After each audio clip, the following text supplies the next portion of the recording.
It's one way.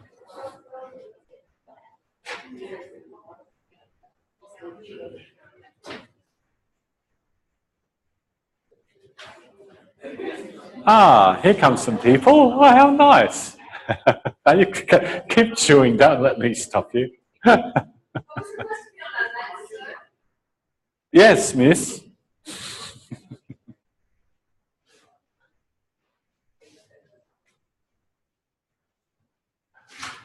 Yeah.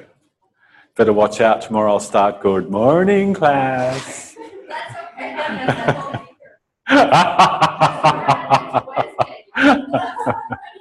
I'm going to be here by myself, right?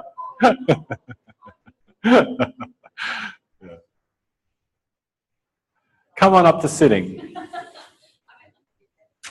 Come on up to sitting on your mat, please. I can't remember the last time I was called honey. That was good.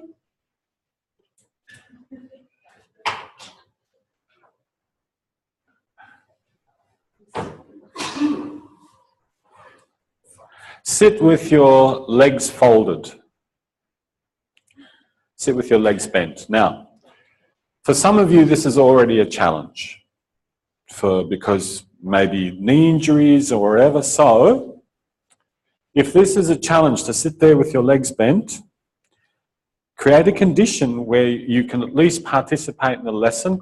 Those chairs are terrible. So, they really are. So, if you sit at an end of a table where it's nice and flat, and then you can always lean on the table, do that. And if you find that already you've got your legs crossed and you already feel jammed up, like there's nowhere to go, please grab yourself something that you can sit a little bit higher on the floor. Preferably something that's firm. Because when you sit on that, it's going to form a nice little valley, and the valley will keep you trapped in the valley. Yeah? So that's why the firmness. Some of you might need more, some of you might need less. And this is not a sooky thing to do. Speaking as a bloke, it's not a sooky thing to do, it's actually quite intelligent.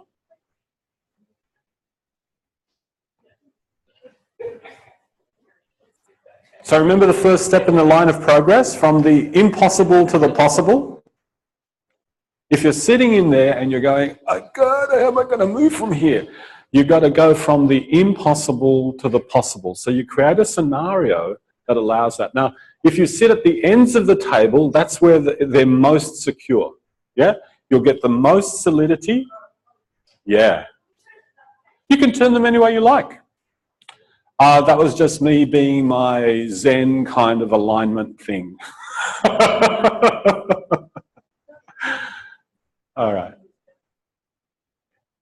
Now, sit with your legs bent and with your right index finger like a fish hook, or maybe two fingers like a fish hook, hook your right big toe. That's your left big toe. The right big toe.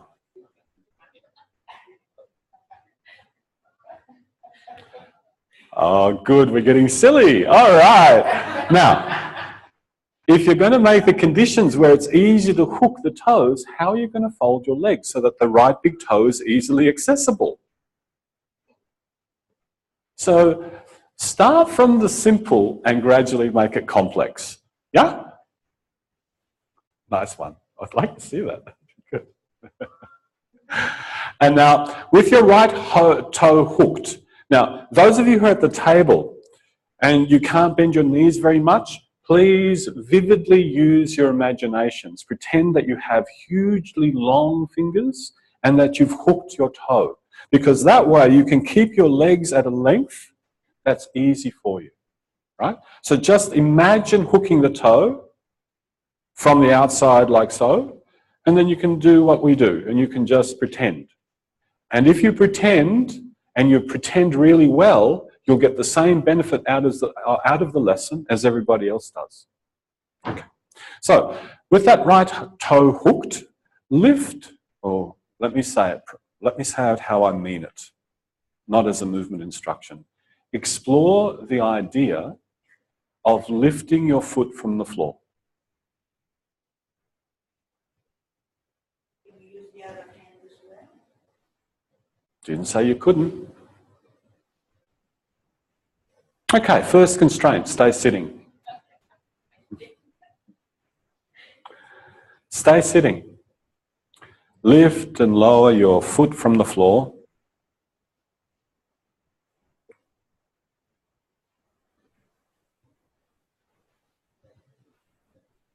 And notice if you've made a difficult task for yourself. You've made a difficult task for yourself. You have. There's no way you're going to lift that foot off the floor. Unless you move so much of yourself. How's that going to happen? No, you're already straining.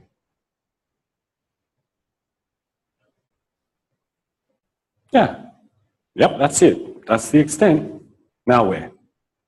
Where to from here, buddy?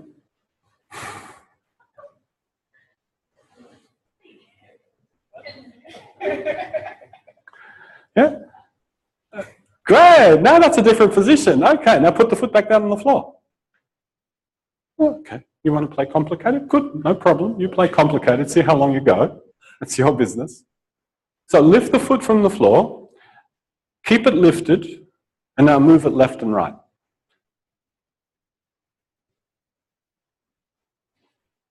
That's it. And find out how far around to the right can you take it, and how far around to the left can you take it. That's your left foot. Hook the right big toe with the index fingers, and lift the right foot from the floor and take it right and left. Stay facing front. Second constraint. Some people are getting really inventive up there. Cool! So then I have to invent a constraint, right? That's nice. That's a nice game. Okay.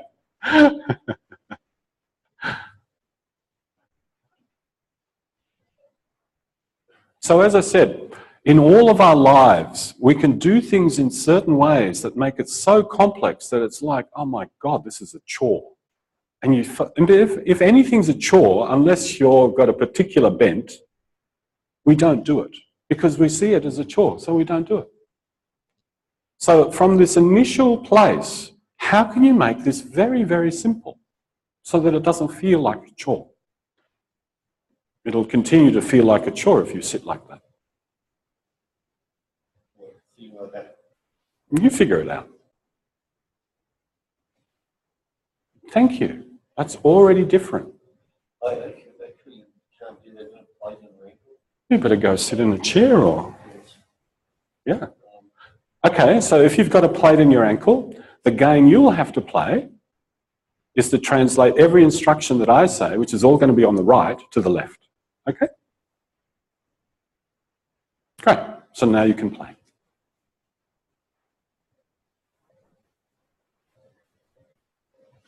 Now to take the right foot left and right like that, which buttock do you sit on?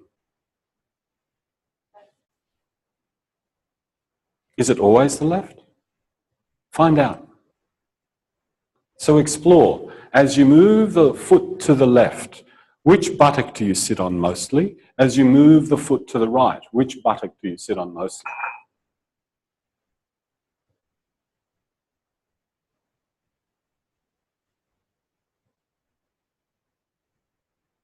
Try a variation. Stay sitting evenly over both buttocks and try to move your foot left and right. Now, you know what even means? If you had a set of scales underneath the right buttock and another set of scales underneath the left buttock, both would register half your body weight. That's even. No change in the scales. And how easy does that become?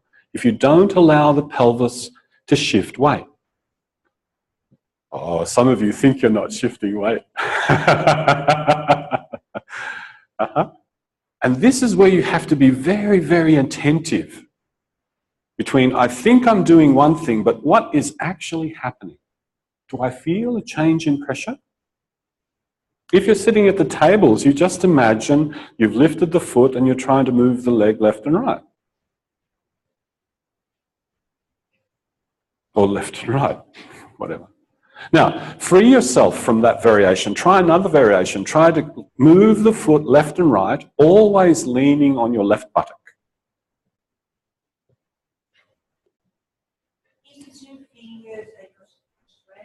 No. Some people find it really difficult with one finger. At the moment, no. For a reason we'll find out in a second.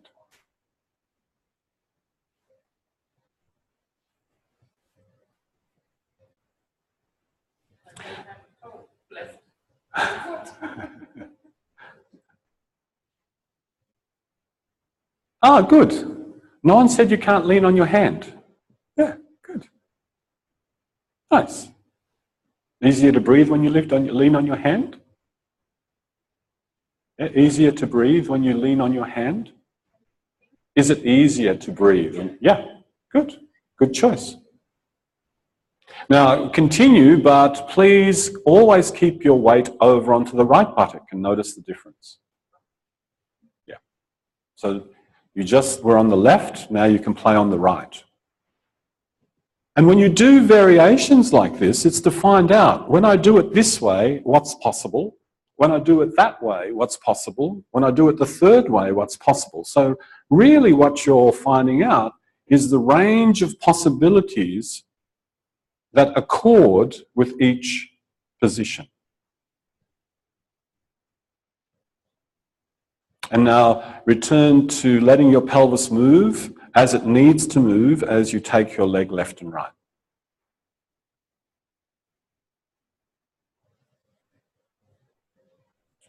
And if you're up for it, find out how far around your pelvis can you take that foot.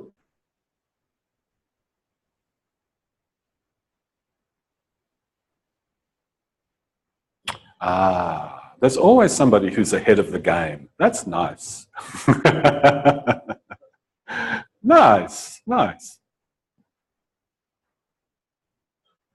That's what's so nice about lessons, you see. They've kind of got a structure to them that if you just keep on exploring, you eventually find out the whole lesson anyway. Right, let that be and rest, please.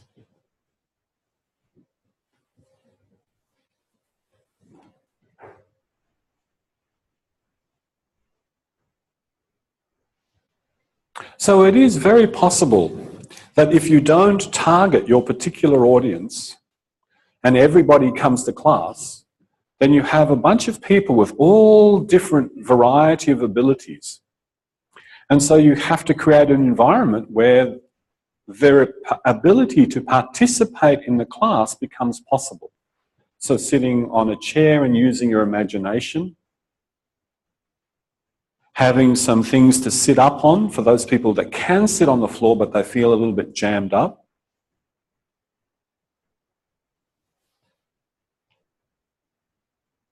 And these things, you get to learn what to plan for. And it's nice if you play that game. Oh, imagine if I didn't have much flexibility in my hip joints, what would I need? Imagine I couldn't bend my knees, what would I need? And then it's almost like you're anticipating, now I can cater for most people in the class.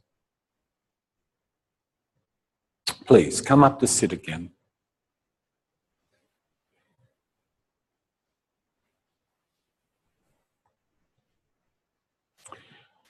Sit with your legs bent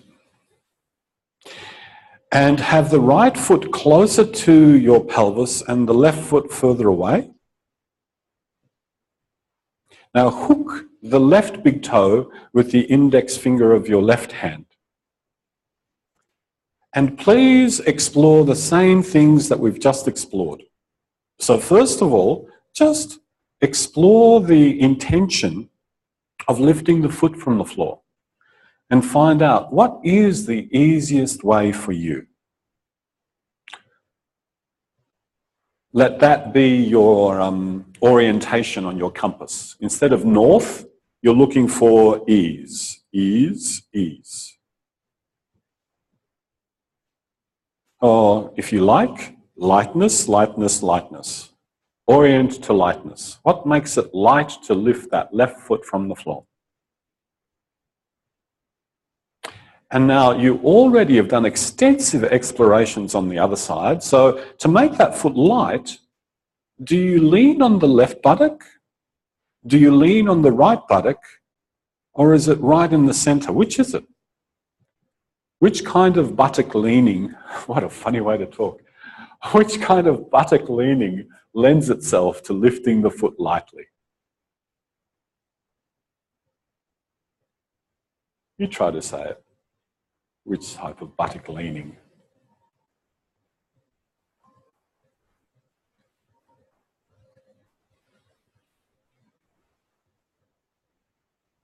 Great. And now let's try, I'm sorry, I haven't learnt your name yet. What's your name? Carolyn? Carden. Carden. Let's try Karen's idea. Keep hold of your left big toe and lean on your right hand behind you. Notice if that makes a difference. Huh? Left big toe, sorry. I've switched sides, left. Does it make a difference if you lean on that hand? Or should I say, the appropriate thing to say is if you lean on the floor using your hand.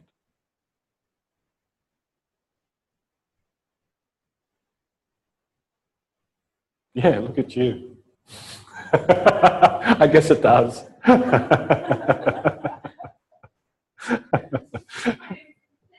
No. No, I guess it does. I mean,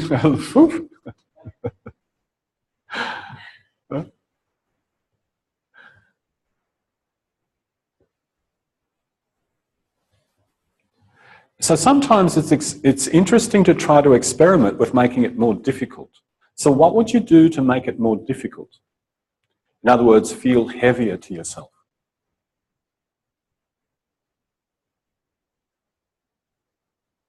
Yeah, so some people are compressing themselves, some people are not letting their chest move. These games, if you play these games that go beyond the awareness through movement instruction, you find out so much. Yeah? For some of you, it might be as simple as clenching the jaw.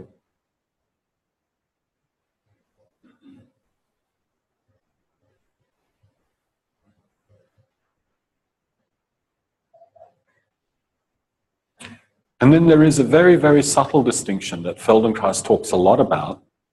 The difference between putting that right hand on the floor behind you and not. So try that. Try lifting the foot without the hand there and try lifting the foot with the hand there.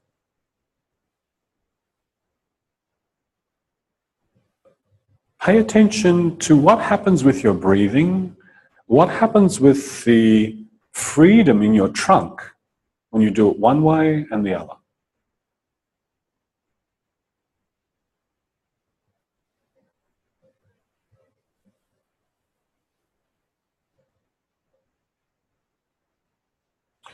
And to make this experiment really crisp and clear, you have to be very clear in your intention. Now I'm leaning on the floor and I'm trying it. And now I'm not leaning on the floor and trying it. If you do it half-heartedly, one and a little bit of the other, the information just gets really, really fuzzy. You can't pick up anything. So that's why the crispness of your intention is important. I'm leaning, now I'm not leaning.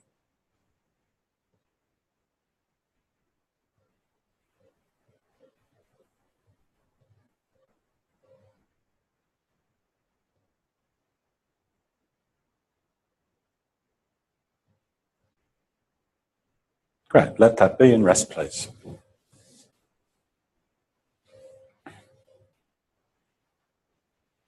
How many of you here have young children? Any young children? Yep. Are they at that stage where you're wheeling them around and all they do is play with their feet? You say Qigong? Not Qigong, children's. Children. Have any of you got Qigong? I've got Qigong. Oh, yeah. Yeah, and they're at that stage where they're playing with their feet? Oh, that's not young children. They're playing with something else.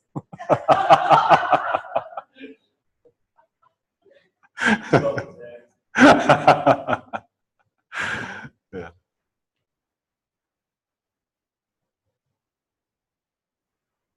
Pay attention closely next time you go into a shopping mall, if you ever go into a shopping mall, and you see young mothers with their young babies wheeling them around in their prams, and they've got hold of their feet and they're just going wee, wee, wee, wee. Yeah, yeah. So you did some quick development from this morning with Lisa. Suddenly here you are playing with your feet. Come up to sitting once again. Sit with your right foot closer to you and your left foot further away.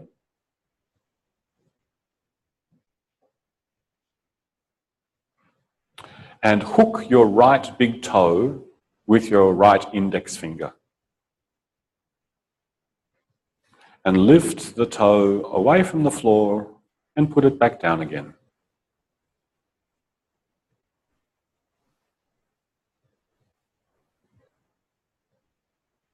Now, I didn't say to lean on the hand, but what choice have you made? What choice do you make to make the leg feel lighter? Because if it's an exploration, and it sounds like I'm harping on this, but this is exactly where people get confused. Between me being a movement instructor, you over there, no, do it like this, to getting into this place where you are exploring an intention that's been suggested to you.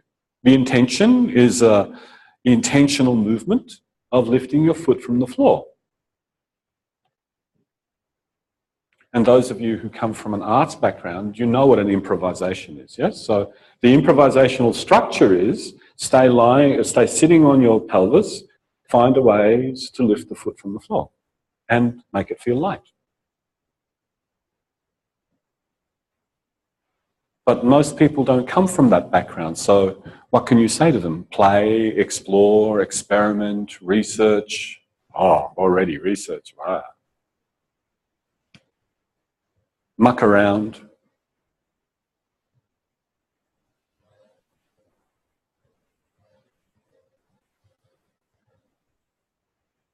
Now keep the foot lifted and once again take it left, take it right. Take it left, take it right.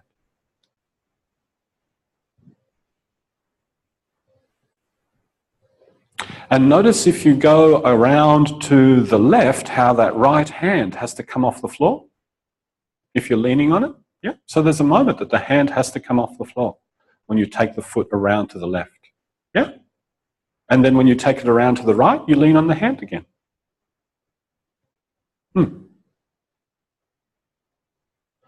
So you might have initial conditions, but initial conditions change. Great. Let that be. Rest on your back, please.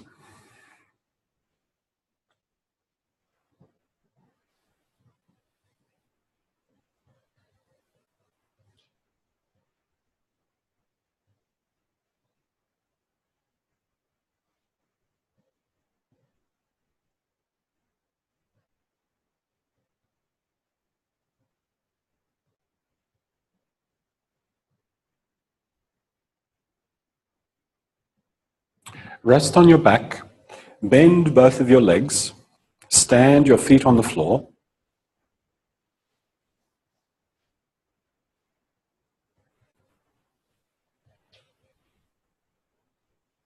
Rest your right ankle on your left knee. Slip your left hand behind your head. And now hook your right big toe with your right index finger. Leave your left foot on the floor. Constraint. Now, lift your head and your foot towards the ceiling, towards each other, and put them back. Do that many times.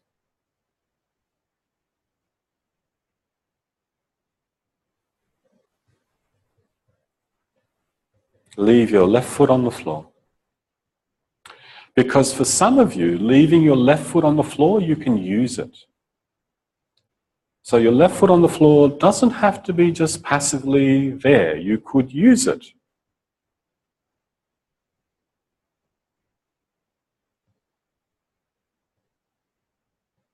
So think of taking the foot and the head towards each other as both of them go towards the ceiling, or forward of yourself, whichever makes more sense. Forward of yourself would probably give you more leeway.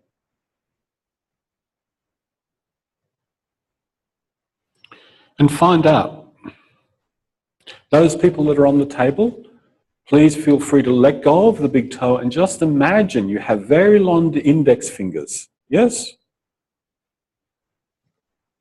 Especially if you've got trouble with your knees.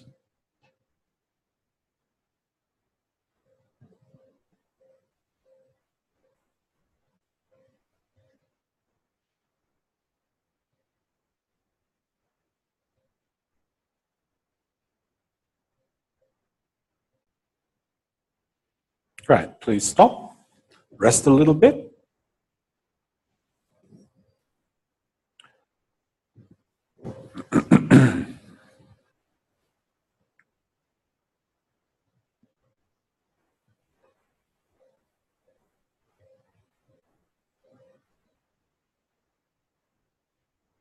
And now let's explore that on the other side. So bend both of your legs, stand your feet. Put your left foot on your right knee, your left ankle on your right knee. Slip your right hand behind your head. And just hook the big toe with the fingers. Don't wrap the rest of your fingers around the foot. Leave it free. And explore the same idea on this side. Lift the head, lift the foot, leave the right foot on the floor. Sorry? It's a complex direction. Yes, they're heading towards each other, but they're also going forward of you. Yeah? So the leg will get long, and the head will travel towards the foot. Yeah. And as you make that movement, notice, do you stay lying on the same part of your back as when you started, or do you end up leaning a little bit left or a little bit right? What do you do?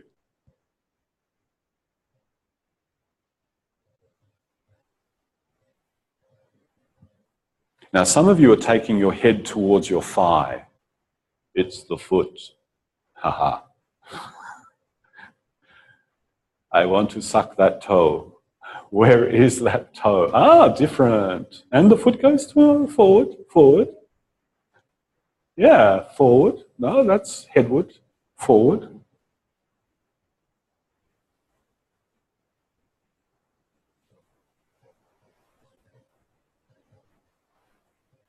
Stop and rest again, please.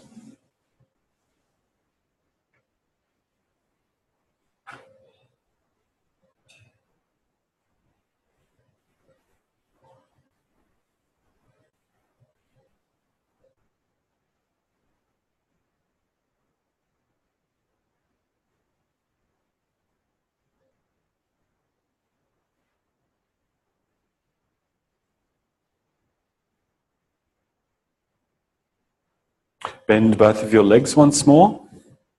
People that are doing this on the table, this will be tricky because you'll run out of room, but please adapt how you need to. Or call Jenny or Lisa or one of us over to assist. Yes, please. Bend both of your legs, stand your feet on the floor. Slip your left hand behind your head. Hook your right big toe with your right index finger.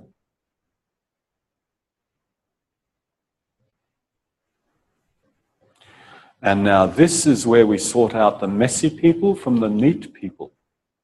All those messy people with stuff around them, you're going to have to move your stuff.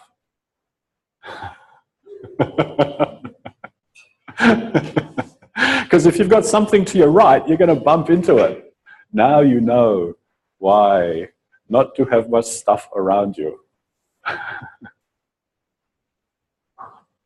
Especially not cups. Jenny said, especially not cups, and especially not cups that are full.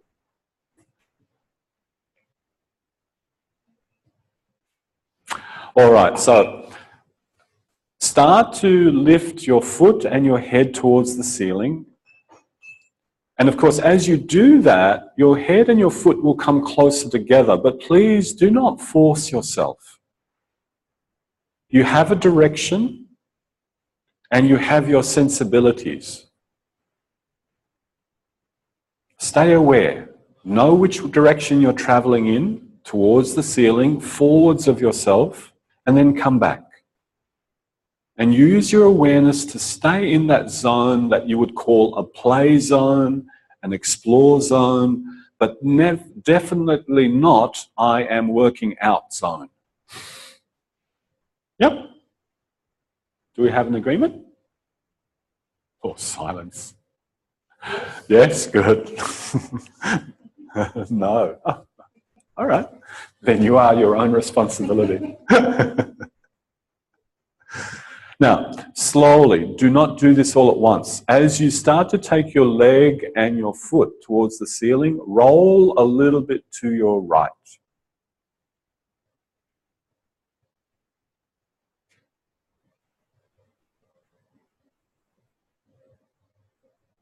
And gradually, find a way to unfold yourself with the idea of lying completely on your right side with your leg forward of yourself and your head towards your leg and foot. You want to say that again? Yep. So there you are. You're lifting, you're unfolding yourself and you're rolling right. So gradually roll yourself further and further to the right using this movement until you end up on your right side with your leg long and your head towards your foot. So you're just shifting the ceiling 90 degrees. That's it. Yeah, you're just changing the orientation of the movement. Now this requires timing. Unfold the leg too soon and you fall. Time the movement just right and you just simply uncurl and there you are lying on your side. That's it. Yeah.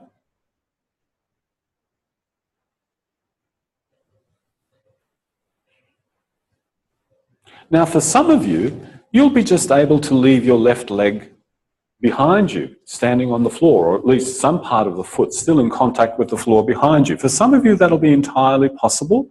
For others, give yourself some liberty.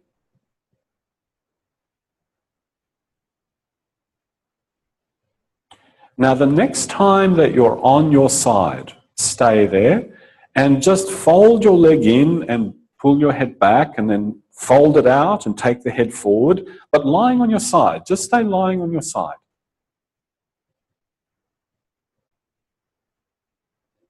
And then bring the back, bring the leg back in, bring it back in, yeah, as you bring the head back, that's it. Yeah.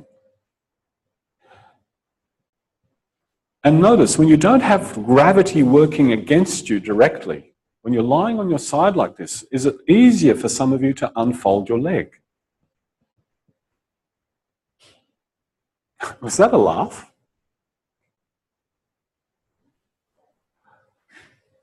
Was that a sneeze? A grunt? Great. Use the folding in movement to roll onto your back. And pause for a while. Let that be and pause for a while.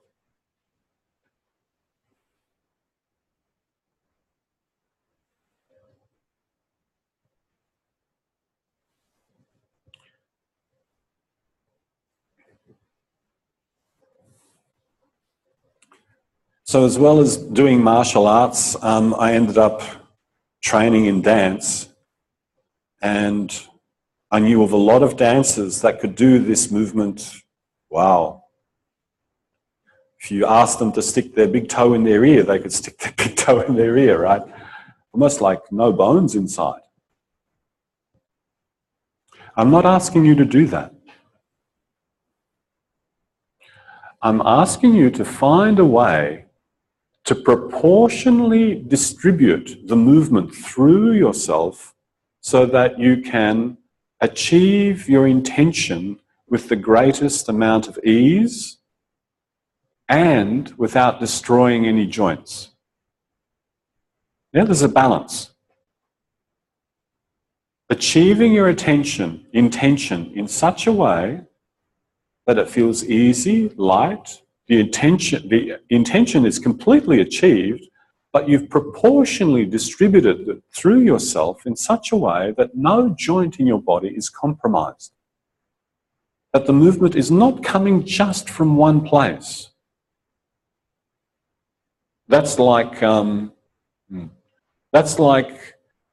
a really good office worker being so good at their job, but the rest of the team is so slack that that particular person burns out because they're doing all the work.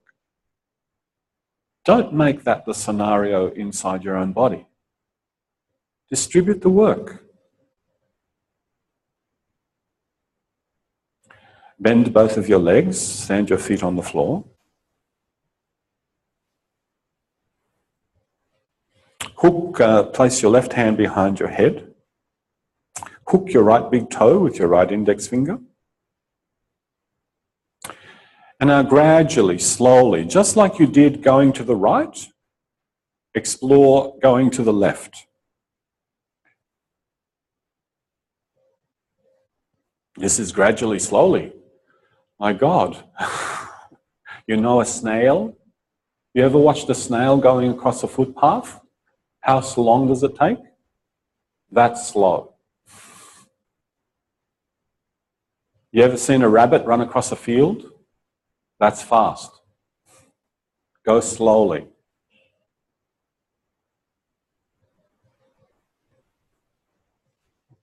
It's not by accident that the story was told of the rabbit and the hare. And you know who won the race? The tortoise and the hare. The rabbit and the hare, that would be a different story. Thank you for correcting me. Yeah?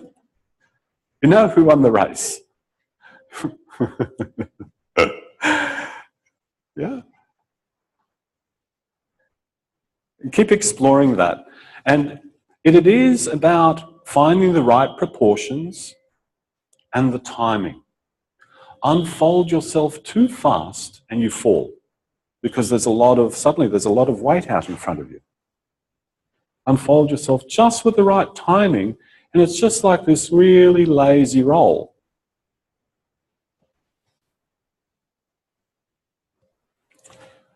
Now, Julie might have mentioned this book already to you, but there is a chap called Guy Claxton, and he's an educationalist in Britain. And years ago, he wrote a book called Hare Brain, Tortoise Mind.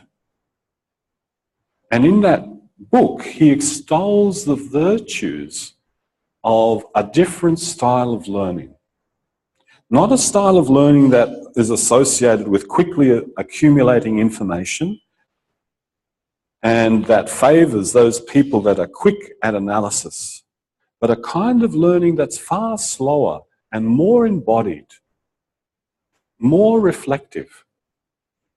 And the reason he wrote this book is because education has forgotten about that kind of learning. So he wanted to address the issue. And when I first read the book, it's like reading Feldenkrais. He's going, oh my God, he's saying all the things that Feldenkrais says in terms of going slowly in the lesson, paying attention, giving yourself time to reflect, honouring that the body knows something, And it's not just your mind bossing the body around. Interesting. Worth reading. Hare Brain, Tortoise Mind. Stop and rest.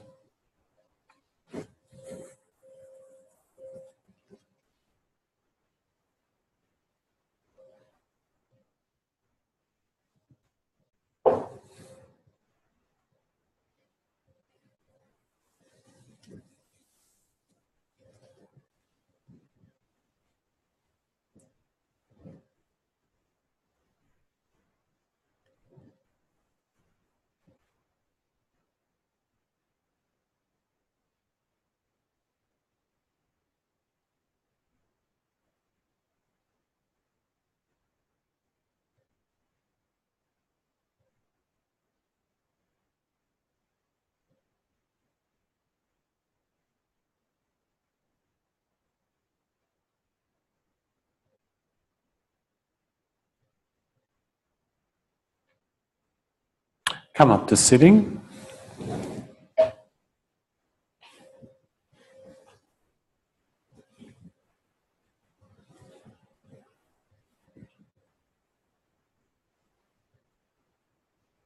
Sit with your legs crossed.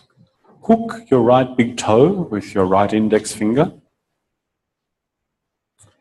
And I said we'd find out why you're hooking the toe and not doing something else. So let's do those variations now. Okay? So hook your toe. Lift your foot from the floor. Notice if that's easier having done those things on your back. Yeah, that was a ladder nod. Okay. Great. Now keep the foot lifted, move it left and right.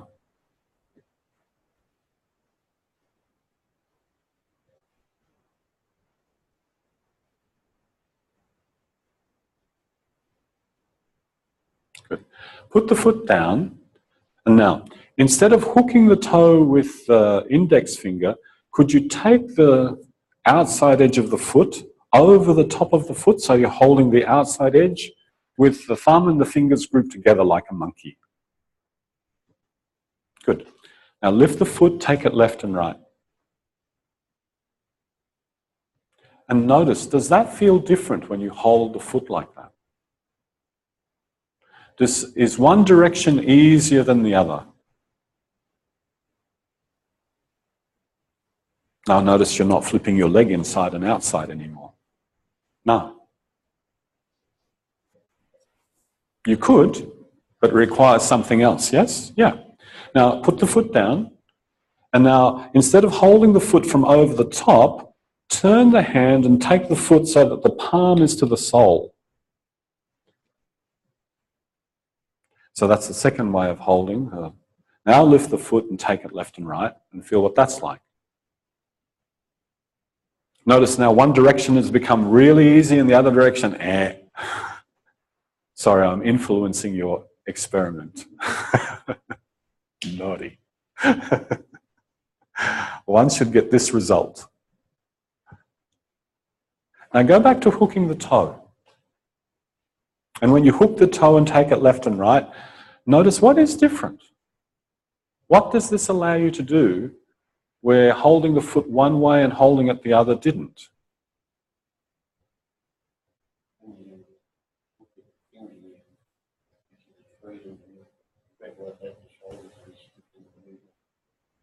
Can I repeat that? Yeah. So from the floor it came that when you hook the toe, it leaves the shoulder and arm free to do the movement. Any additions? That's true. Any additions? Any other observations? The chest is different? Okay, good. Anything else? The pelvis? The toe hurts. That's definitely observation. So then you have to rest a little bit more, and as we go on, maybe it will hurt less. Yeah.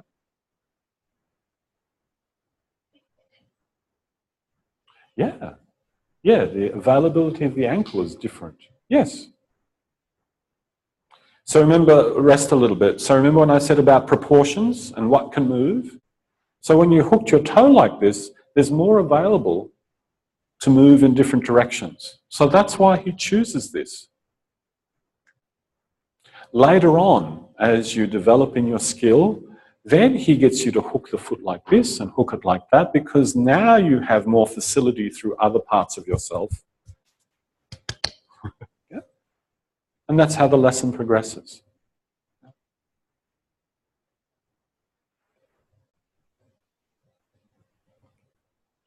Please come to standing. Feel what it's like to stand. And this has been predominantly an asymmetrical lesson, so notice if that asymmetry in the lesson reflects in your experience.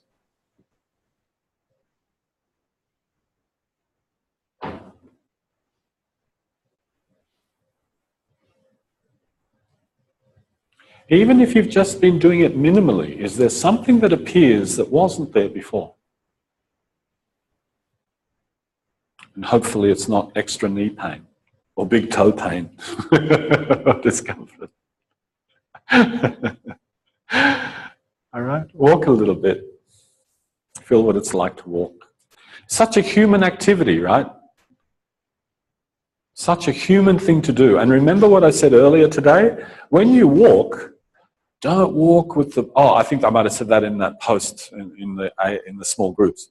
When you're walking, it's tempting to walk with that kind of, oh, I've just done an awareness through movement lesson walk.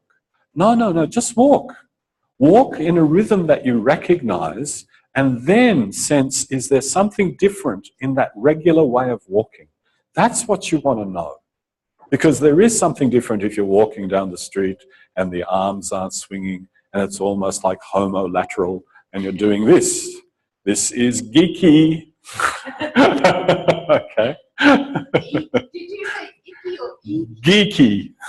Geeky. Have a break, please. And then we'll come back together and we'll do some hands-on work. This supposed to increase the movement that way. What did you